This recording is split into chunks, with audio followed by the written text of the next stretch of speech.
हरे कृष्णा। तो प्रायः हम यह सुनते आते हैं कि व्यक्ति को जीवन में धर्म, अर्थ, काम और मोक्ष ये 4 पुरुषार्थ करने चाहिए। तो 4 पुरुषार्थ क्या है और इनका हमारे जीवन में क्या महत्व है और इनको क्यों करना चाहिए, आज हम इसके ऊपर चर्चा करेंगे। तो सबसे पहले जो धर्म आता है, पहला पुरुषार्थ, इसका अर्थ हमको समझना होगा कि धर्म क्यों पहले आता है। पहले काम क्यों नहीं आया, अर्थ क्यों नहीं आया, मोक्ष क्यों नहीं आया। धर्म पहले आने का तात्पर्य यह है कि व्यक्ति को धर्म और अर्थ दोनों साथ साथ में आए हैं। व्यक्ति को नीति पूर्वक, धर्म पूर्वक अर्थोपार्जन करना चाहिए।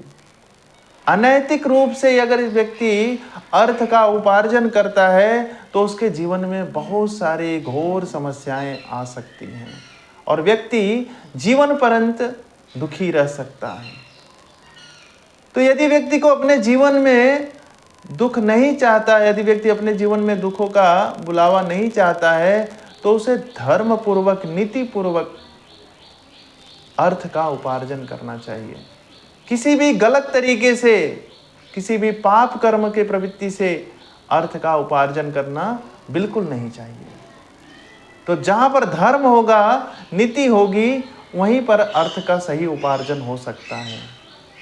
इसीलिए अध्यात्म और भक्ति की आवश्यकता है। इसीलिए प्रभुपाद जी कहते हैं कि बेईमानी की बड़ी बड़ी फैक्ट्री का मालिक बनने से अच्छा है ईमानदारी की कुली की नौकरी कर लेना ज़्यादा बेहतर है।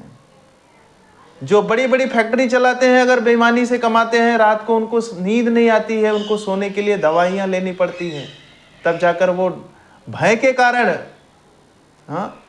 भय और शोक के कारण जो है वो सो नहीं पाते हैं, नींद नहीं आती है। लेकिन एक कुली है बेचारा, वो दिन का 150 रुपए भी कमाता है और वहीं पर प्लेटफॉर्म पर कहीं भी सो जाता है, उसको नींद आ जाती है। क्यों? क्योंकि वो ईमानदारी से कमा रहा है।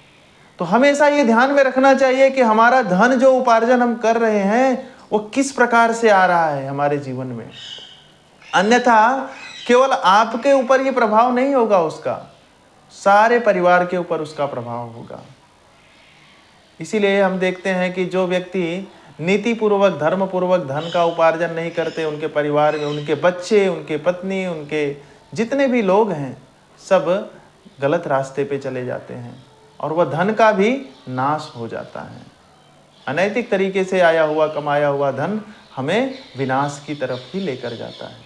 इसीलिए धर्म पूर्वक अर्थ का उपार्जन करना आवश्यक है।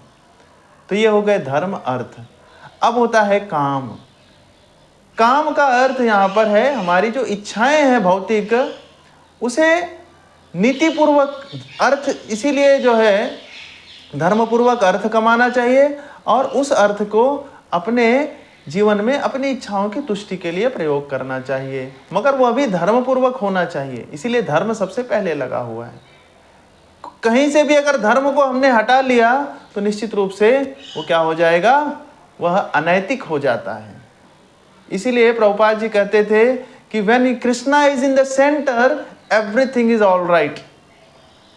जब यदि भगवान श्री कृष्ण मध्य में है, सब कुछ अच्छा है।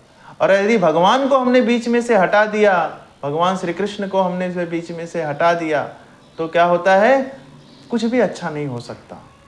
तो धर्म का अर्थ है भगवान। धर्म संस्थापनार्थाय संभवामि युगे युगे। ये धर्म की स्थापना करने कौन आता है? स्वयं साक्षात भगवान श्री कृष्ण। तो धर्म का यहाँ तात्पर्य भगवान श्री कृष्ण से है। तो धर्म जो है, धर्म पूर्वक हमें अर्थ का उपार्जन करना चाहिए और हमें हमारी इच्छाओं की पूर्ति के लिए भी धर्म पूर्वक करना चाहिए। जो भी हमारी इच्छाएं हैं, भौतिक इच्छाएं हैं, उनको पूरी करना है तो उसको भगवान को केंद्र में रखकर पूरा करना चाहिए। अनैतिक इच्छाओं की पूर्ति के लिए अगर हम जाएंगे तो हम माया के चंगुल में फंस जाएंगे और हम अपना जीवन बर्बाद कर देंगे। और इस प्रकार से अंतिम हमारा जो आता है पुरुषार्थ, वह है मोक्ष। भगवान ने हमें धर्म पूर्वक अर्थ कमाने के लिए कहा, और धर्म और अर्थ से जो है हम अपने काम की तुष्टि करें। हमारी जो इच्छाएं हैं, भौतिक इच्छाओं के लिए ही हम इस जगत में आए हैं, उसे पूर्ति करें। और हमारा लक्ष्य होना चाहिए कि हमको मोक्ष प्राप्त करना है। और मोक्ष का अर्थ क्या है? इस संसार से वैराग्य उत्पन्न हो जाए, संसार के विषय वस्तुओं भोगों से अनासक्ति हो जाए और श्री कृष्ण में हमारी आसक्ति हो जाए। सर्वधर्मान परित्यज्य मामेकं शरणं व्रज अहम त्वां सर्व पापेभ्यो मोक्षयिष्यामि मा शुचः। भगवान कहते हैं सभी धर्मों का परित्याग करके मेरी शरण में आ जाओ। तो ये हमारा क्या होना चाहिए? लक्ष्य होना चाहिए, और यही मोक्ष है। मोक्ष का अर्थ कि हमें इस दुनिया से वैराग्य होकर हमें भगवान की चरण पर आश्रित हो जाना चाहिए। और अगर व्यक्ति मोक्ष को प्राप्त नहीं हुआ, यानी भगवत प्राप्ति नहीं हुई उसकी, तो जीवन में फिर से पुनरति जननम पुनरति मरणम पुनरति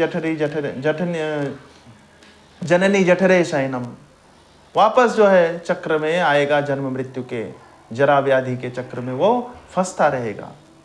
तो हर एक व्यक्ति को धर्म, अर्थ, काम और मोक्ष के बारे में निश्चित रूप से बहुत ही सतर्क होना चाहिए और उसी अनुसार अपना जीवन जीना चाहिए। हरे कृष्णा।